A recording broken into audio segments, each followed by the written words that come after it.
ladies and gentlemen. The story you are about to hear is true. The names have been changed to protect the innocent. Dragnet.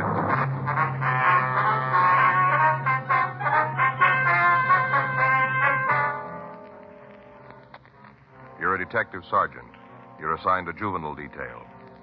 4 children in your city have apparently been abandoned by their mother. There's no trace of the woman's whereabouts. There's a possibility of foul play. Your job, investigate. It was Friday, February 8th. It was raining in Los Angeles. We were working the night watch out of juvenile detail. My partner's Frank Smith. The boss is Captain Powers. My name's Friday. I was on my way back from juvenile hall, and it was 7:46 p.m. when I got to 1335 Georgia Street. The office. Joe? Yeah, Irene? You talked to Captain Powers? Yeah, the way it looks, Frank's going to be tied up in court for a couple of days. Going kind of hard. Gang war, isn't it? Yeah, seems like everybody in town's climbed on this one. Really making a big thing out of it. Uh-huh. Fellow skipper said I was supposed to give you a hand on anything that might come up. Then you just made it. Hmm? Woman in the next office. You better talk to her. What's it about? It'll be better if you got it straight from her. Was she a crank? I don't think so. See what you can figure. All right. Mrs. Eggers? Yes, Miss Gardner. You ready to do something about this? Yes, ma'am. I'd like you to meet Sergeant Friday. Joe, this is Mrs. Eggers. How do you do? Miss Eggers? If you'd give him the story the way you told it to me. You bet I will. Sit down, young man. I'll tell you all about it. All right. Get your book out. I beg your pardon? Your book. You're going to take some notations, aren't you? Well, if you'll just tell us what this is all about. Yeah. Well, I don't want you to get the idea that I'm the nosy type. I'm not. It's just that I take an interest in the things that go on around me. Civil-minded's the way they put it in the papers. Uh-huh. Of course, there are people who say that I pay too much mind to their business, but it isn't true, not a bit of it. If you'd tell the sergeant what happened. Oh, yeah. Well, these people moved into the house about 6 months ago, the 5 of them. Yes, ma'am. Stevie, Pamela, Carol, Martin, and the mother, Rowena. 4 kids and the mother. All right. Would you like to go on? Well, now, right off, I could spot this woman. Seen a lot of them. How do you mean that, Miss Eggers? You can make it crystal if it's any easier. Yes, ma'am. What did you mean? That you've seen a lot of them? Alkies, you know. Drunks. Mm-hmm. Well, she's one. I could spot it right off. Her and those 4 beautiful children. Yeah. Well, first few months they lived there, I'd maybe see her a couple times a week, you know, going in the house or coming out. Just a couple times a week. I see. Last week, 10 days, I haven't seen her at all. Not even a little sight. Mm-hmm. So right off, I figured that something was wrong. That's the way it looks to me. All right, thank you, Miss Eggers. We'll check on the house right away. Well, that's what I wanted this policewoman to do. I told her I'd go right along with you. Well, that won't be necessary. Now, listen, young man, if there's anything wrong with them kids, I want to know about it. I want to do my part. The whole neighborhood's talking. Is that right? Sure. Little Stevie's been to all the houses looking for something to do, asking for work. It just seems to me that there's something wrong about the whole caboodle of them. Not seeing the mother and the way the boy don't eat the lunch plate, not seeing the other kids. There's something that don't fit over there. All right, ma'am, we'll look right into it. You just do that. You'll see what I say is true. Thank you, Mrs. Eggers. Don't go thanking me. Just trying to be civil-minded, that's all. Mm-hmm. Just seems that there isn't anybody who cares about those kids. Well, that's not true, Miss Eggers. What? We do. 8:14 p.m. Policewoman Irene Gardner and I left the office and drove over to the address the Eggers woman had given us. The house was a small one-story clapboard building located on the rear of the lot. The front yard was overgrown with weeds, and there were neighborhood advertising papers lying around. When we arrived, there was a faint light on in one of the front rooms. Irene and I went up to the front door, and we knocked. We got no answer. I tried the door, but we found it locked. There was no sound from inside the place. The shades were drawn over the windows so that it was impossible for us to see into the house. We walked around to the rear and tried the back door. It's locked. Yeah, doesn't look like there's anybody home. Uh-huh. Well, let's talk to that Eggers woman again, huh? All right. Doesn't make a lot of sense, does it? From the story she gave us, the kid should be at home. Well, she might be seeing things, Joe. You know, trying to figure out some way to get attention. Yeah, might be. Didn't seem like that to me, though. Joe? What? What do you got there? The front window. There, you see it? Yeah, there's somebody in there. Come on, let's go.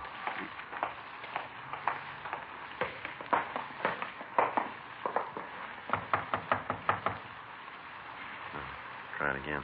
Yeah. Not answering. Come on, open up in there. We know you're in there. Come on. Open the door. What do you want? Police officers, let us in. There's nothing wrong. Go away. No, we can't do that. Now, come on, open up. Who are you going to arrest? Nobody. We just want to talk to you. You sure that's all? That's right. Okay. Just a minute. What do you want?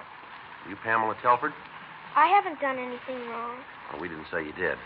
Then what are you doing around here? What are you looking for? Is your mother in? What? Is your mother home? Well, yeah, she's here. Well, we'd like to see her if it's all right. You can't. You can't see her. Well, afraid we're going to have to. She's lying down, asleep. That's why you can't talk to her. Well, what's the matter, little girl? Nothing. Why'd you ask something like that? Don't you think you better let us in? We're going to have to talk to your mother. But she's asleep. She's tired. You can't talk to her. You can't. Now, come on. You want to go in and wake her up? There's some things we've got to talk to her about. I wonder if we could come in. It's kind of wet out here. How about it? And then you can get your mother and we can have our talk, huh? I guess you can come in. I guess it's all right. Come on in, Joe. Yeah. The front room was about 12 feet square. The only light in the room came from a candle in a jelly glass on a table. The only furniture in the place was the table that held the candle and a torn artificial leather and chrome couch. The floor was covered with paper, rain-soaked cardboard boxes, and dirty clothes. At a half a dozen different places, drops of dirty water were seeping through the roof. The water was being caught in empty tin cans that had been placed around the room. To the left was a door to a bedroom. In it, in a wooden crib, were 2 children. From the descriptions we'd gotten from the Eggers woman, we recognized them as Martin Telford, age 4, and his sister Carol, age 2. As soon as the children saw Irene and me, they hid their heads under the dirty blanket that covered the crib. There was nothing else in the room except a dirty mattress lying on the floor in one corner. From the appearance of the bedding, it hadn't been laundered or changed in at least 3 weeks. On the other side of the house, a small kitchen was piled high with dirty dishes, pieces of rotting food, and empty tin cans. The plumbing in the house had apparently been out of order for several weeks. While Irene and I looked over the house, the girl who'd met us at the door, Pamela Telford, followed us. When we got back to the front room, she started to cry. All right, you want to tell us where she is? Come on, Pamela. It's not as bad as all that, is it? Here's a handkerchief. Here you are. Now, where's your mother? She's out looking for a job. Well, it's kind of late for that, isn't it? I don't know. That's what she's doing, though. Out looking for a job. Well, now, why'd you tell us that she was here tonight? Because I didn't know what you wanted. I thought you were trying to arrest her. Well, why'd you think that? Because that's what she said. Your mother said that? Yes. She told us that policemen arrested people.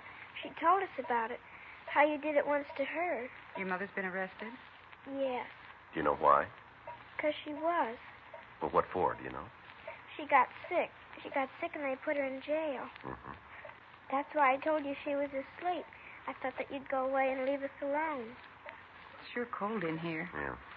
Do you have any heat in the house, Pamela? There's a heater in the bedroom. Oh, I'll turn it on. Good. It doesn't work. What? The heater doesn't work. Marty was playing one day and he broke the little rods in it. It doesn't work anymore. Well, we should be able to get some heat out of it. No, you won't. There isn't any gas. They turned it off. Uh-huh. Well, I think maybe you youngsters better come downtown with us, don't you think? Why? Well, it'll be warm down there, a lot more comfortable for you. We can't go. We gotta wait here. That's all right, Pamela. We'll leave word for your mother where you are. Maybe that's your mother now, huh? No, it's Steve. Who are you? He's a policeman. What do you want? There's nothing wrong here. Nothing for you to come butting in for. We want to see your mother, son. She hasn't done anything. Why don't you cops leave her alone? All the time you're after her, never leave her alone. You're kind of rough for a little guy, aren't you? That's none of your business. I know my rights. I know I'm good. Well, look here, son. We're going to take you downtown, give you a good meal, just until we can talk to your mother, that's all. Then you're going to bring us back? Well, we'll see. How about Marty and Carol? You taking them too? Yeah. Going to give them something to eat? Yes, that's right. Okay, we'll go with you. Just for tonight, though, that's all. Just for tonight. You understand? Yeah. Oh, and another thing. Yes, what's that? We're paying our own way. I've got money. Anything you give us, we're going to pay for. Well, you won't have to do that, son. Well, I'm going to. We don't need charity. We're getting along all right. Everybody has a little rough luck now and then. Everybody. Mom tries. She really does. She's been looking for a job for a long time. Uh-huh. All right, Steve, you want to help get the others ready to leave? I'm not sure we can go. Well, I'm afraid you're going to have to, son. All right, but just for tonight. But the only reason is that I want Marty and Carol and Pamela to have something hot to eat. There's something wrong with the stove since we can't cook on it. That's the only reason we're going. Just because there's something wrong with the stove. The gas is turned off. No, it isn't. It just don't work. But whatever we eat, whatever we get, we're going to pay for it. I've got the money. Well, I told you once before that won't be necessary. Well, it is, too. We're not taking any charity. We've never taken any. We're not going to start now either.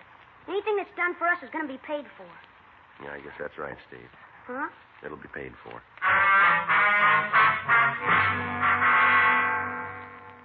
8:56 p.m. Men from the crime lab arrived and photographed the entire house. The pictures were held for evidence. A search of the house showed that there was no food for the children. In a cardboard box in the bedroom under a pile of toilet articles, we found a photograph of a man and a woman taken at what appeared to be a beach photographer's.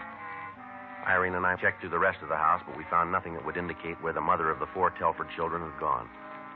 The youngsters were taken to juvenile hall, bathed, given clean clothes, and fed. At first, Steve Telford refused to eat anything until he was assured that his 2 sisters and his brother were being given the same kind of food. After the boy had finished eating, Irene and I talked to him.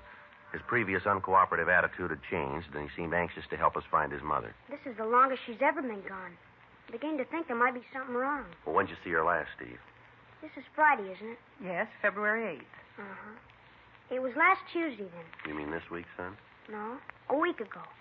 A week ago Tuesday. Well, what did she say when she left? Just like always. She said she wasn't feeling very good and she was going out and try to look for work. What kind of work does she do? Well, she's a waitress. A good one, too. Mm-hmm. That's the trouble, I guess. She's so good. What do you mean? Well, there are only a couple of places that Mom says are any good. Well, you know, where she want to work.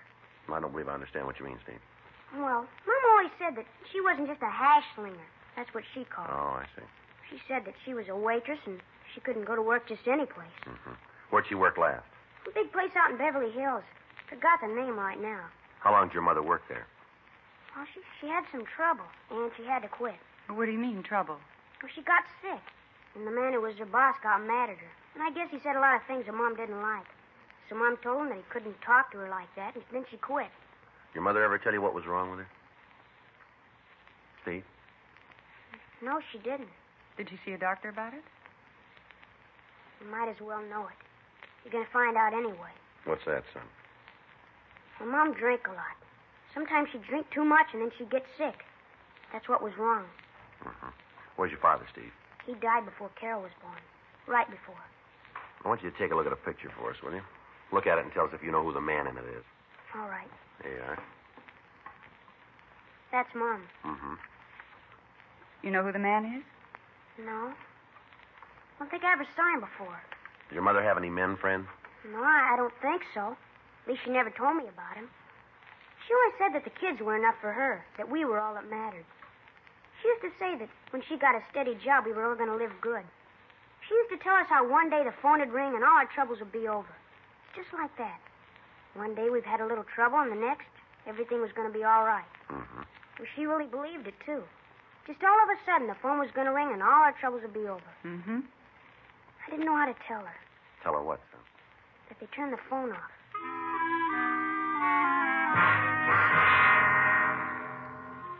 We had the name Rowena Telford checked through R&I. We found that the boy's story was true. The woman had been arrested once on a charge of 4127A LAMC, being drunk in a public place. Irene put in a call to the Waitresses Union and asked them to check to see if the woman was working any place in town. They came back with the information that the last job she'd held had been 6 months before, and that she'd been fired for insubordination and for being drunk. We showed the picture of the man and woman that we'd found at the Telford home around the department in the hopes that one of the officers might recognize the place where it was taken. None of them did. The next morning, we had several copies made, and we began a search of the bars along 5th Street. We asked each bartender if he'd ever seen the man or the woman. In the first 4 places we checked, we got yes answers to the query about the woman, but none of the people we talked to could tell us anything about the man in the picture. 2 more days passed without results. In the meantime, a warrant had been issued ordering the arrest of Rowena Telford, charging her with child neglect. A local and an APB were gotten out on her. On the 3rd day after we'd started our search for the missing woman, we talked with a bartender who was able to give us the name of the man in the picture. He described the man as a fry cook in one of the smaller restaurants down on 5th Street. We checked the restaurant, but we found that he'd been fired on Monday, the 28th of January. A check of his home address gave us no indication as to where he might be. Irene and I went back to the office and checked the name through R&I. Joe? Yeah. Did you come up with anything? Check the name. He's registered as an ex-convict. Uh-huh. Where'd he fall? Back in Pennsylvania. Did time for ADW. Well, we better talk to him, huh? Right now he looks awful good. Why'd you say that? What he was arrested for. Yeah. He tried to beat a woman to death.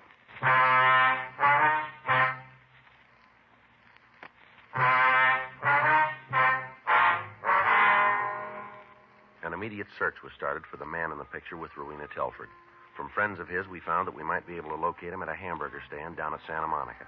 Tuesday, February 12th. Policewoman Irene Gardner and I drove down to the beach. Should be it up there, huh? Yeah. Go ahead. Thanks. It's warm in here. Yeah. Yeah? You like to see Willis Thatcher? What for? Police officers. You're Thatcher, aren't you? Yeah, what do you want with me? A couple of questions we'd like to ask you. Sure, I got nothing to hide. No reason to give you any trouble. What do you want to know? You know a woman named Rowena Telford? Why do you ask that? It's a simple question, Thatcher. Can you give us the right kind of an answer? How about it? Yeah, I know her. Why? What's she done now? When'd you see her last? I don't know, a couple of weeks ago. Narrow that down, will you? Why? Listen, anything she did, I had no part of. We understand you were pretty friendly with her. That's not true. Sure, maybe I had a couple of dates with her, not more than a couple. That's it. And anybody in the world could put up with her for more than that. Why do you say a thing like that? You ever know her? No, we're looking for her. You? No, I've never met her. That's how come you can ask that kind of question. And if you knew her, if you spent any time with her, you had to know what I mean. Well, suppose you tell us. She's a lush. A real lush. All the time boozing it up. Wasn't so bad that she got loaded, but she was real loud when she was tanked up. Real loud. Is that right? Sure, check around. Ask her friends. Talk to them. They'll all tell you the same story. Every one of them. First off, she'd have a couple of drinks. Next thing you know, any fellow with her would be trying to get out of a place without getting his head knocked off. She was always starting trouble. Sit down, order a drink. The next thing you know, some guy was asking you outside. Well, I ain't built to go outside too often. I get hurt bad when I fight. Mm-hmm. Does she have any other boyfriends? You don't listen very good, do What's you? that? I told you, and anybody around here had much to do with her. As far as I know, there wasn't nobody who went with her. How'd she seem the last time you saw her? All right, she had a little hangover. She always had one of those. Seemed depressed about anything? Not that she talked about. Mm-hmm. Did she say anything about leaving town? Not to me. Listen, how about giving me a break and telling me what this is all about? What are you after Rowena for? These fights you told us about. Do you ever have any arguments with Miss Telford? I don't think that's any of your business. We're writing it down that it is. Now, how about an answer? Well, we had a couple of beefs. I told you couldn't go around with her and not have a little trouble. Did you ever hit her? We're back to that, huh? What do you mean? You know the record, the time I did. You figure maybe I did something to Rowena, isn't that it? You think I hurt her? We're asking you. Well, you're way off the road. I ain't going to try to con you. Sure, maybe I had a lot of reasons to want to belt her. I used to think a lot of Rowena. Awful lot. But that's all over. All I want her to do is to leave me alone. Stay away from me. I didn't ever hit her. I didn't hurt her, no matter what you think. All right. You got to believe that. I guess it sounds funny. I ain't trying to fool anybody. I'm ready to admit it. I'm a bum. Mm-hmm. She didn't have to keep telling me, not all the time. I knew it. Yeah. Nobody likes to be called a bum, Mm-hmm. even if you know it's true. 1:47 p.m. We drove the suspect over to his rooming house and we checked the premises. We found nothing that would definitely tie him in with the disappearance of the Telford woman. After leaving his room, we took him downtown where he was held for further investigation on a charge of suspicion of murder. We checked communications, but we found that there'd been no word on the missing woman. Her name and description had been checked through the files in Missing Persons Bureau without results. 3:40 p.m. Frank came by the office and said that the trial he was attending was dragging on and that it would be a couple more days before he'd be back on duty with me. A petition was filed on behalf of the children charging violation of Section 273A PC, unfit home, asking that they be made wards of the juvenile court. Policewoman Irene Gardner put in a call to the next-door neighbor of the Telford woman, but we'd found that there'd been no trace of the missing woman since we'd removed the children. 5:12 p.m. We finished up the log for the day and we were leaving the office. I got it. Juvenile Friday. Yeah, that's right. Yeah, what's that address? Yeah. Mm-hmm. Yes, sir, we'll be right there. Right, thank you. What do you got? Bar over on East 6th. Yeah? Rowena Telford just walked in.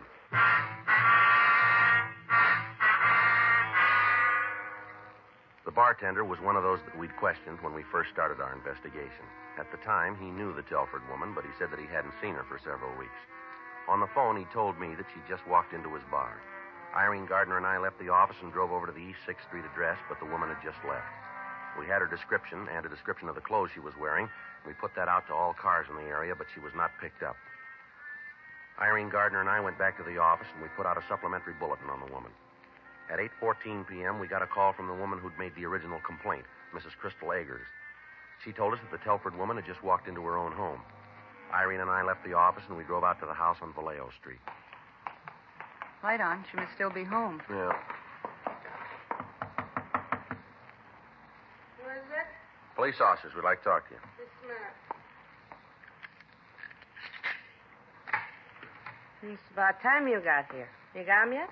I beg your pardon? You got the little brats? They all run off, all of them. Get my hands on them, and they're going to get what for.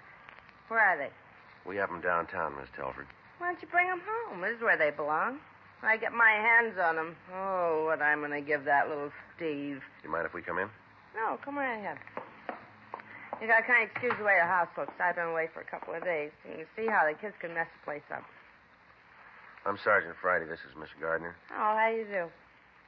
Would you like to sit down? No, that's all right. How come you didn't bring them back? They're being held in juvenile hall, Miss Telford. For what? Well, when we found them, they were suffering from malnutrition. This place here, it's not fit for youngsters. Oh, so you just took them out and put them in a home, the way it is? Yes, ma'am, that's the way it is. Well, you've got your nerve. You really have. What? You coming in here and breaking up a home like this. You ought to be ashamed of yourself. We have a warrant for your arrest. Me? Yes, ma'am. Now, you listen to me, cop. You've got no right to come in here and break up my home. I know all about you cops. All about you pussyfooting around trying to make everybody think you're so good. I know you for what you are, and I'll tell you this. Yes, ma'am, what's that? You better get those kids back here fast. Do you hear me? You get them back here fast, because if you don't, I'm going to sue you and her and the city for every dime it's got. I'll take this to any court in the country I have to, but I'm going to get my kids back. You ain't half as good as you think you are. You want it plain, real plain, so you can understand it. You stink, that's what. All of you stink. All right, ma'am, I think that's enough of that. Where have you been for the last 2 weeks? It's the most terrible thing that ever happened to me. To anybody. He told me he loved me and said we was going to get married. I thought it'd be nice for the kids. That's what I thought, for the kids. And we was going to drive down to Mexico and get married. It's all nice. Mm-hmm. And everything was going nice. I gave Stevie a couple of dollars and told him to take care of things. And then we left and drove all the way to San Diego without stopping. And then we had some lunch on the way to get married. And we had a couple of drinks just to make the food taste better, that's all. And then all of a sudden I got sick again. And he walked out on me. Left me right there in the bar all by myself. And all the promises he made to me, all the things we was going to have. And all of it, just a lot of lies. As soon as I get a little sick, he just had a couple of drinks. He walked out on me. Left me right there, all by myself, you know. Mm-hmm. All by myself. I didn't have no money. No way to get back. What was I going to do? I believed him. I really thought he was going to marry me. I believed all he said, how things were going to be better. I believed it all. The dirtiest trick I ever heard of, walking out on a girl like that. A dirty trick. I got one to beat it. Hmm? The one you pulled on your children.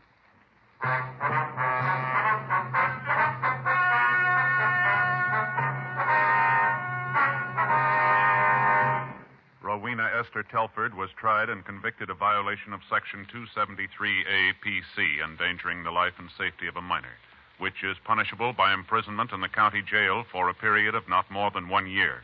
The 4 Telford children were made wards of the juvenile court and were placed in foster homes. You have just heard Dragnet, the authentic story of your police force in action, and starring Jack Webb, a presentation of the United States Armed Forces Radio Service.